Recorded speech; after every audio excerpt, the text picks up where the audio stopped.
ప్రభువా, నా పెదవులను నా హృదయమును శుద్ధి చేయుము. నేను నీ పవిత్ర సందేశమును ప్రజలకు వినిపింతును. పితకు పుత్రునకు పవిత్రాత్మకు స్తుతులు, ఆదిలో వలె ఇప్పుడును ఎల్లప్పుడును కలుగునుగాక. సామాన్య కాలములో 6వ ఆదివారము. ప్రియమిత్రులారా, ఈరోజు పవిత్ర గ్రంథ పఠనాలు మానవ సమాజాన్ని 2 భాగాలుగా విభజించి మాట్లాడుతూ ఉన్నాయి. మొదటి విభాగానికి చెందిన వారేమో పేదలు అని, రెండవ విభాగానికి చెందిన వారేమో ధనికులు అని వివరిస్తూ ఉన్నాయి. పేద ప్రజలకేమో ధన్యతలు ప్రకటిస్తున్నాయి, ధనికులకేమో అనర్థాలు వెల్లడిస్తూ ఉన్నాయి. ఈ మాటల్ని ఆలకిస్తున్నప్పుడు సహజంగానే మనకు ఆశ్చర్యం కలుగుతుంది. దానితో పాటు మనస్సులో సందేహం కూడా ఏర్పడుతుంది. అందువలన మనం నేటి పఠనాలను సరియైన విధంగా అర్థం చేసుకోవాలంటే దైవభక్తి కొంతైనా మనకు ఉండాలి. పాప భీతి కూడా ఉండటం సమంజసం. దీనికి తగినట్లుగానే నేటి ప్రత్యుత్తర కీర్తన కూడా కీర్తనల గ్రంథములో 1వ కీర్తన 2 త్రోవలను గూర్చి వివరిస్తూ ఉంది. 1 సజ్జనుల త్రోవ, 2 దుర్జనుల త్రోవ. 1 ఇరుకైన త్రోవ, 2 విశాలమైన త్రోవ. సజ్జనుల త్రోవను ప్రభువు కాచి కాపాడతాడు. దుర్జనుల త్రోవ నాశనమైపోతుంది.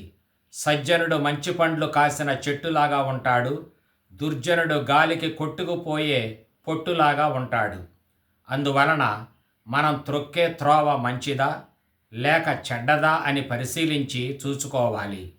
మన తరపున మనం సజ్జనుల త్రోవలో నడవటమే ధన్యత. ఇప్పుడు సువార్త గ్రంథ పఠనాన్ని పరిశీలించుదాం. లూకా సువార్త 6వ అధ్యాయం 20 నుంచి 26వ వచనం వరకు. అక్కడ ధనవంతులు పేదలు మధ్య తారతమ్యాన్ని గూర్చి వింటూ ఉన్నాం. కనుక ముందుగా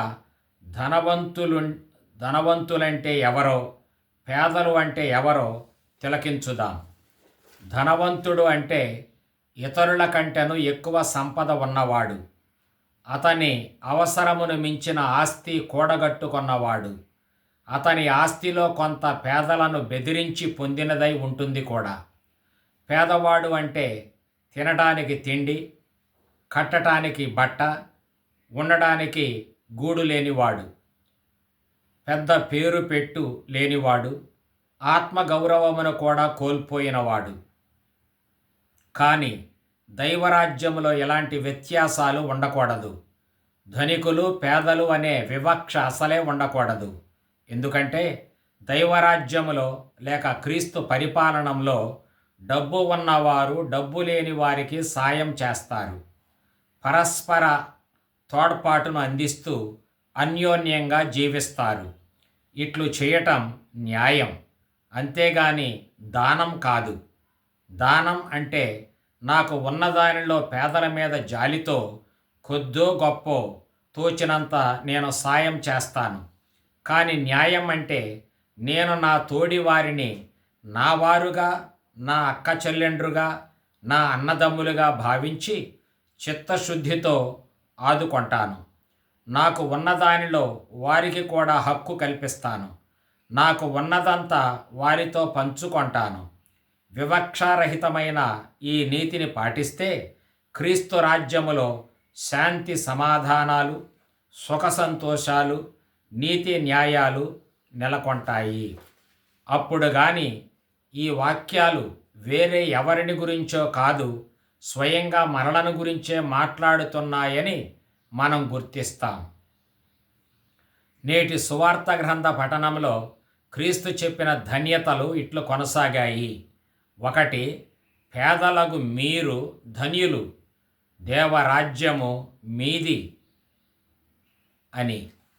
లూకా 6:20. ఇక్కడ మీరు అంటే యేసుక్రీస్తు శిష్యులు. వీరిని పేదలు అని అన్నాడు క్రీస్తు. వాస్తవంగా పేదలు అనే పదానికి 2 అర్థాలు ఇక్కడ స్ఫురిస్తూ ఉన్నాయి. మొదటి అర్థమేమో ఆయన శిష్యులు, వారు ఆర్థికంగా పేద జనులు అని అర్థం. ఏనాటికి ఆనాడే పొట్ట నింపుకుంటూ బ్రతికిపోతున్నవారు వీరు. వీరికి నిల్వ సంపదలు లేవు. వీరంతా నిరుపేదలు. రెండవ అర్థమేమో దైవ ప్రజల్లోనే గౌరవం దక్కని వారు. వీరికి గుర్తింపు లేదనే అర్థం కూడా ఇక్కడ కనిపిస్తుంది. ఉదాహరణకు లూకా సువార్త 4వ అధ్యాయం 18లో పేదలకు సువార్తను బోధించుటకు ప్రభువు తన ఆత్మతో నన్ను అభిషేకించను అని ఉంది. మరియమాత కూడా దేవుడు దీనులను లేవనెత్తెను అని వాకొన్నది. లూకా 1:52.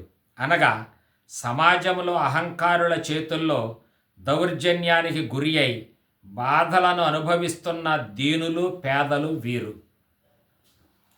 అధికారంలో ఉన్న పాలకుల చేత తిరస్కరింపబడిన వారే ఈ పేదలు.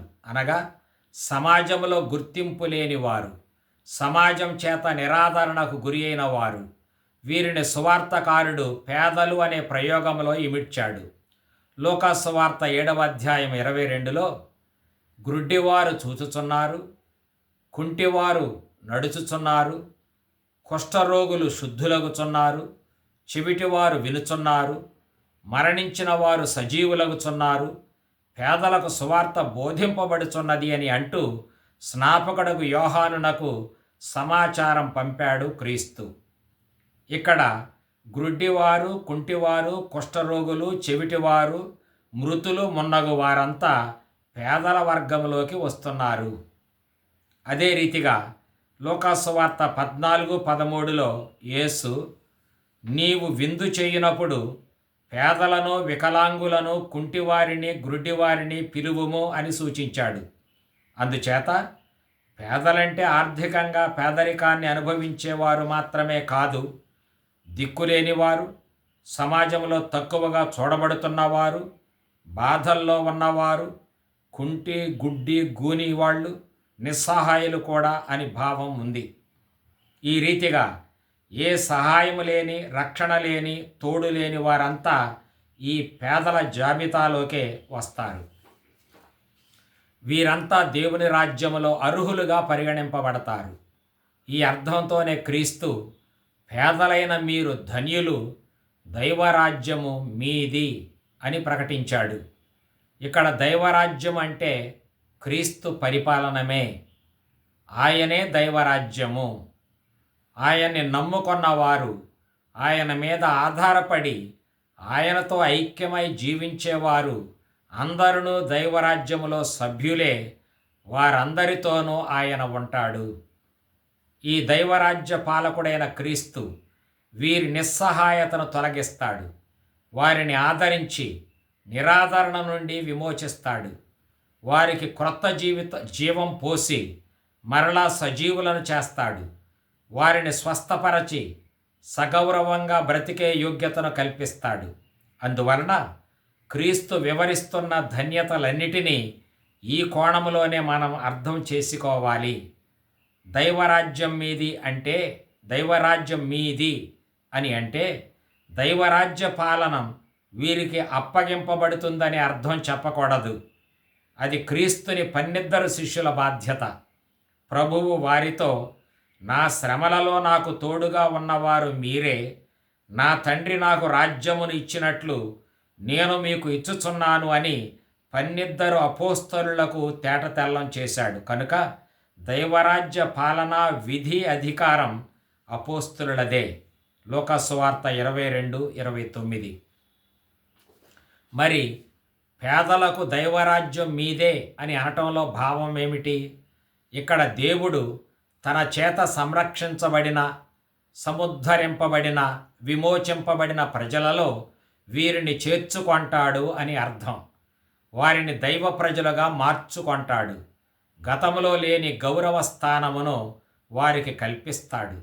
ఇక నుండి క్రీస్తు పాలన క్రింద వీరు ప్రశాంతంగా బ్రతుకవచ్చును, గౌరవంగా జీవించవచ్చును. మరలా ప్రభువు ఇలా అన్నాడు, ఇప్పుడు ఆకలిగొని ఉన్న మీరు ధన్యులు, మీరు సంతృప్తి పరుపబడుదురు అని. లూకా 6:21. ఇక్కడ కూడా మనం మరియమాత స్తుతిగీతాన్ని గుర్తు చేసుకొనవచ్చును. ఆ స్తుతిగీతంలో ప్రభువు ఆకలి కొన్న వారిని సంతృప్తిపరచును అని ఉన్నది. లూకా 1:53. అనగా పేదరికంలాగానే ఆకలి కూడా నిత్యావసరమునకు గుర్తుగా ఉన్నది.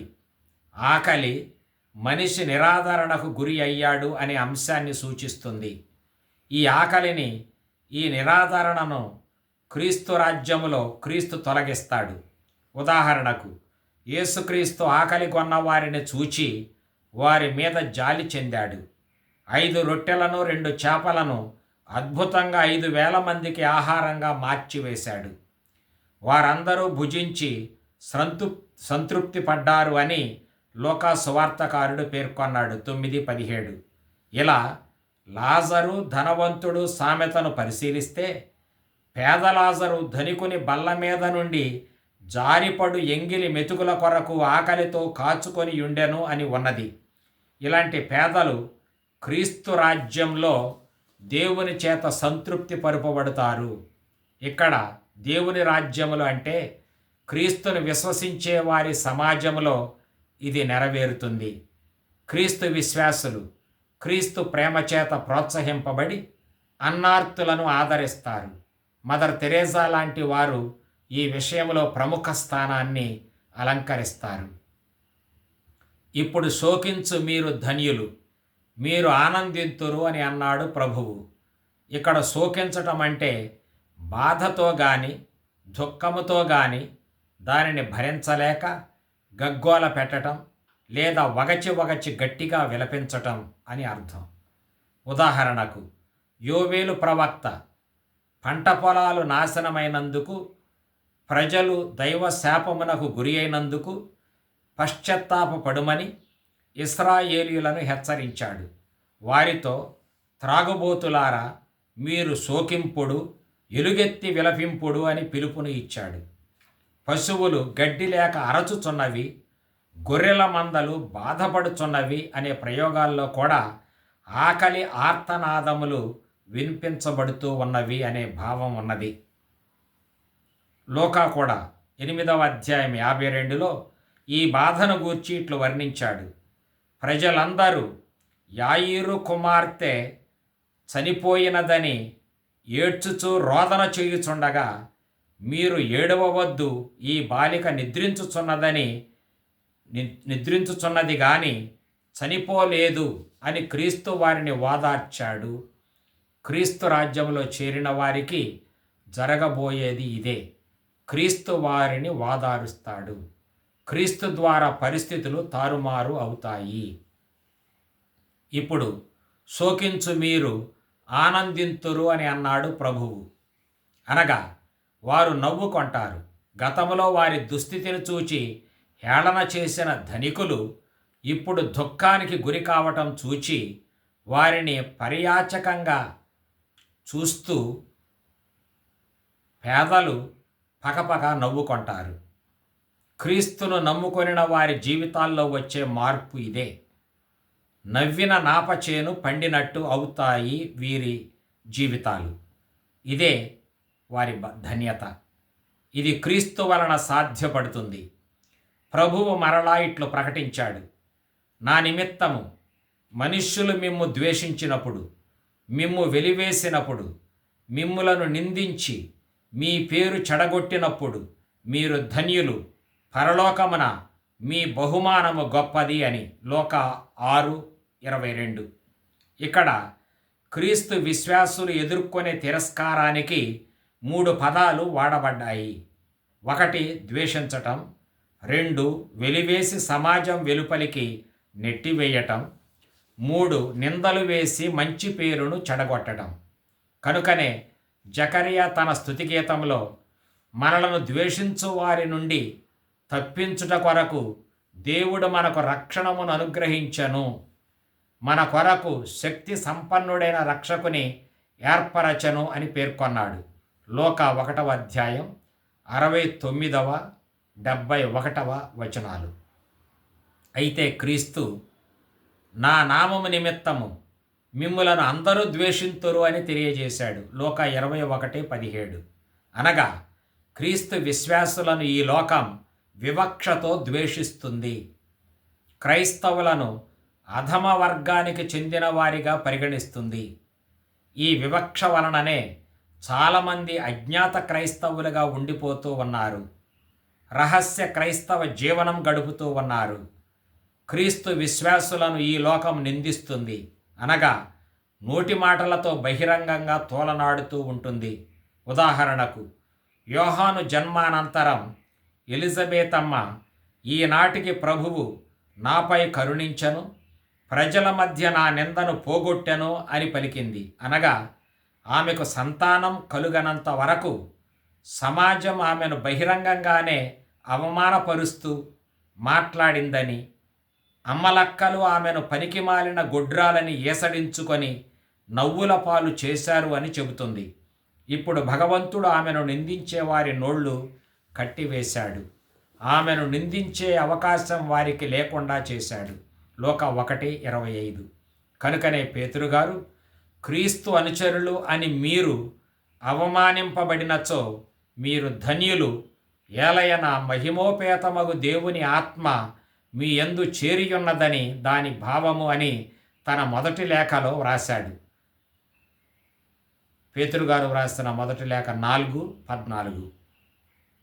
హెబ్రీయులకు వ్రాసిన లేఖ కూడా క్రీస్తును యెరూషలేము వెలుపలికి నెట్టివేసినట్లు, అక్కడ సిలువ వేసినట్లు మనము శిబిరము వెలుపలకు వెడలి క్రీస్తు పొందిన అవమానంలో పాలు పంచుకొందాము అని సూచించినది. 13:13.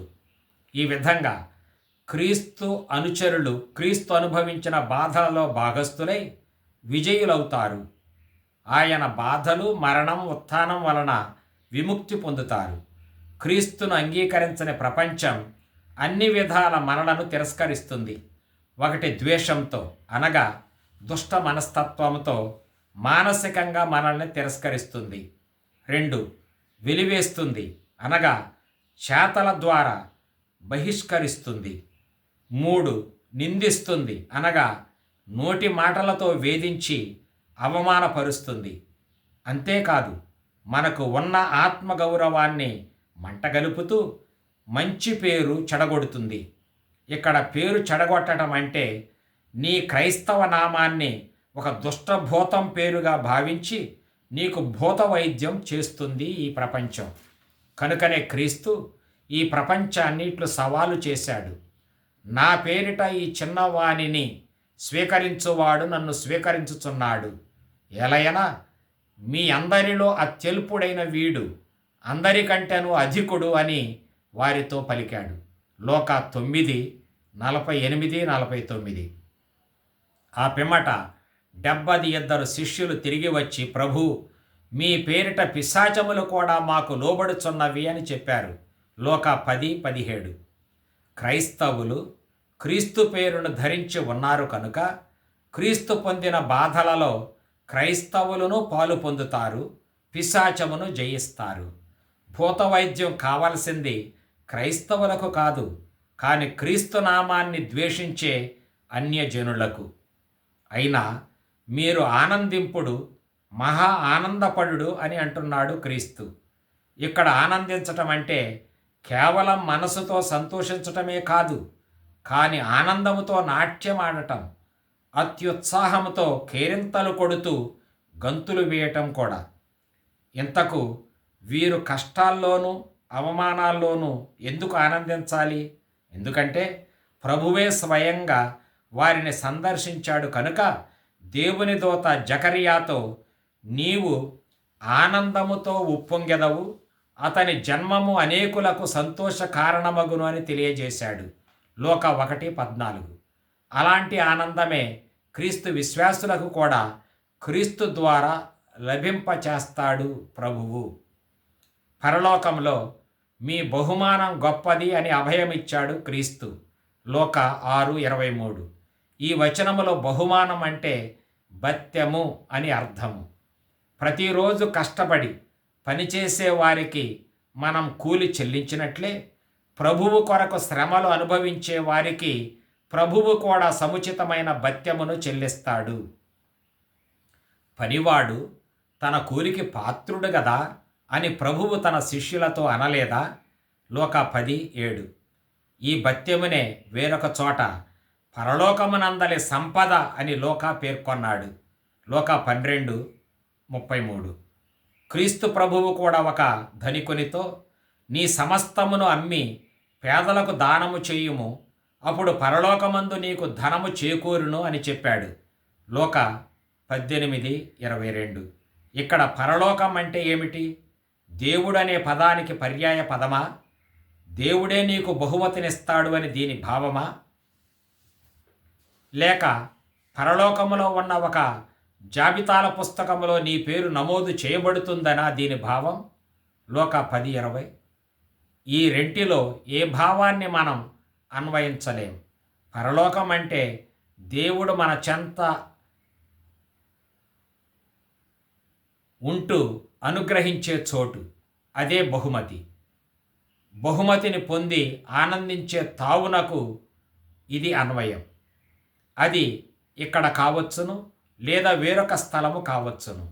ఇంతవరకు మనం ధన్యతలను పరిశీలించాము. ఇప్పుడు రెండవ వర్గానికి చెందిన అనర్థాలను పరిశీలించుదాం. అయ్యో ధనికులారా, మీకు అనర్థము, మీరు మీ సుఖములను అనుభవించి ఉన్నారు అన్నాడు క్రీస్తు. 6:24. లూకా సువార్తకారుడు పేదల పక్షపాతి కనుక తాను వ్రాసిన సువార్త గ్రంథములో ధనికులను పేదలకు ప్రతికూలుగా అభివర్ణిస్తాడు. అందువలన పేదలు ఆర్థిక లేమితో బాధపడుతుంటే ధనికులు ఆర్థికంగా బలవంతులై సుఖాన్ని అనుభవిస్తుంటారు. వీరికి సమాజంలో గుర్తింపు ఉంటుంది. వీరు అధికారం కూడా చలాయిస్తూ ఉంటారు. దీనితో పాటు ధనము అనే పదము గర్వానికి, అహంభావానికి, పొగరబోతుతనానికి గుర్తుగా ఉంటుంది. అందువలన వారు సంపదలనే తమ సమస్తంగా భావిస్తారు. కావున వారికి పరలోక భాగ్యాలు ఉండవు. వారి ఆనందానికి ఆధారం డబ్బు మాత్రమే, లౌకిక సుఖాలు మాత్రమే, పరలోక రాజ్యం మాత్రం కాదు. క్రీస్తు రాజ్యాన్ని వారు నిరాకరిస్తారు. దైవ దర్శనాన్ని వారు కోరుకొనరు. కనుకనే మరియమాత దేవుడు ఆకలిగొన్న వారిని పరుస్తాడు, ధనవంతులను వట్టి చేతులతో పంపివేస్తాడు అని తెలిపింది. తన కొరకు ధనమును కూడబెట్టుకొను వారు దేవుని దృష్టిలో భాగ్యవంతులు కారు అని ప్రభువు లోభివాని సామెతను ముగించాడు. లూకా 12:21. అంతేకాక ధనవంతుడు పేదలను ఆదరించాలని కూడా సూచించాడు. నిన్ను తిరిగి పిలువగలరు అను భావముతో నీవు అల్పాహారమునకైనను విందునకైనను నీ మిత్రులను, సోదరులను, బంధువులను, ఇరుగు పొరుగు ధనికులను పిలువవలదు. కానీ నీవు విందు చేయనప్పుడు పేదలను, వికలాంగులను, కుంటివారిని, గురుడివారిని పిలువము, అప్పుడు నీవు ధన్యుడవు అని అన్నాడు క్రీస్తు. లూకా 14:12-13 వరకు. అనగా ధనికులు పేదలను పోషించకుండా తమ్ము తామే సుఖపెట్టుకుంటూ ఉంటే అట్టి వారికి అనర్థమే గాని ధన్యత అనే పరలోక భాగ్యము లభించదు. అందువలన ధనవంతులు తమ సంపదనే తమ సౌభాగ్యం, సుఖంగా భావిస్తే అనర్థానికి గురి అవుతారు. కానీ నీతిమంతులు, దైవభక్తి గల దీనులు ఆయన పేదల్లోనేమో పవిత్రాత్మ సర్వేశ్వరుడు ఉంటాడు. లూకా 2:25. ఈ విషయాన్నే క్రీస్తు ఒక ఉపమానంలో ఇట్లు వెల్లడించాడు. కుమార మరువకుము, నీ జీవితంలో నీవు సకల సంపదలను అనుభవించుచుండగా లాజరు అష్టకష్టములను అనుభవించను, అందుకే నీవు ఇప్పుడు కష్టపడుచుండగా అతడు సుఖపడుచున్నాడు అని తేట తెల్లం చేశాడు. లూకా 16:25. ఇదే పద్ధతిలో ఆకలి కొన్నవారు ధన్యులైతే కడుపు నిండిన వారికి అనర్థం. 6:25. వారి పరిస్థితి తారుమారు అవుతుంది. ఇప్పుడు శోకించేవారు ధన్యులైతే ఒకప్పుడు విజయగర్వంతో నవ్వేవారికి అనర్థం. 6:25. వారు లౌకికమైన విజయాన్ని అనుభవిస్తారు. కేవలం ఈ లోక లాభాల వల్ల కలిగే విజయం అది.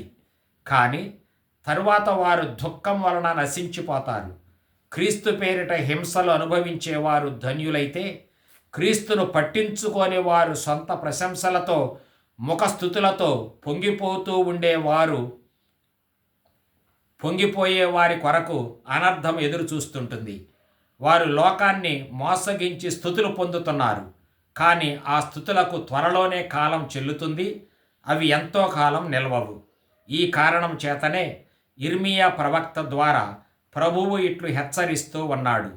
నన్ను విడనాడి నరుని నమ్మువాడు, నరమాతృని మీద ఆధారపడువాడు శాపగ్రస్తుడు. కాని నన్ను నమ్మి నాపై ఆధారపడు వానిని నేను దీవింతును అని ఇర్మియా 17:5. అందువలన దేవుని నమ్మినందునకును క్రీస్తును అనుసరించినందుకును మనకు పరీక్షలు ఎదురైనప్పుడు ప్రభువుపై మన నమ్మకాన్ని నిలుపుకోగలిగితే మనము ధన్యతకు అర్హులము కాగలము. మన ప్రభువు అయిన క్రీస్తువే అత్యంత అన్యాయపు తీర్పునకు గురి అయ్యాడు. వారు ఆయనపై నేరారోపణ చేశారు, దైవద్రోహి అని విమర్శించారు, దోషి అని ప్రకటించి శిక్షించారు, దుష్టుడని భూతముల స్నేహితుడని తిరస్కరించారు. కానీ వాస్తవానికి ఆయనలో పాపమంటూ లేదు. ఆయన నరావతారుడైన దైవ తనయుడు, పరమ పవిత్రుడైన దైవం. కనుక ఆయననే మనం నమ్మాలి. ఆయన విశ్వసనీయుడైన దేవుడు. ఆయనే మన పాప విమోచకుడు. ఆయనే మన ఉత్థానం, నిత్య జీవం.